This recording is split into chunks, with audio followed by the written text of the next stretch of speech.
അസ്ന റേഷനിൽ. ഞാൻ Anikkad cent Thomas മാർത്തോമയുടെ ഇടവകയിലെ യുവപ്പ് 2ാം വർഷ വിദ്യാർത്ഥിനിയാണ്.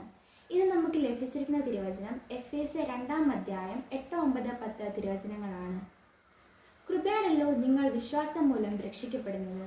അതിനും നിങ്ങൾ കാരണമല്ല, ദൈവത്തിൻ്റെ ദാനമത്രയാകുന്നു.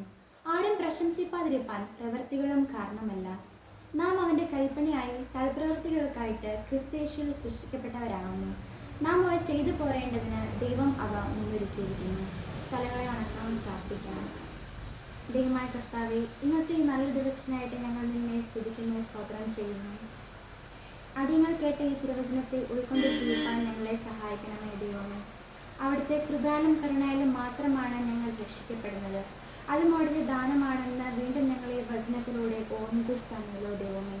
ആരും പ്രശംസിപ്പാതിരിപ്പാൻ പ്രവർത്തികളും കാരണമല്ല എന്ന് മനസ്സിലാക്കി ജീവിപ്പാൻ ഞങ്ങളെ സഹായിക്കണമേ ദൈവമേ.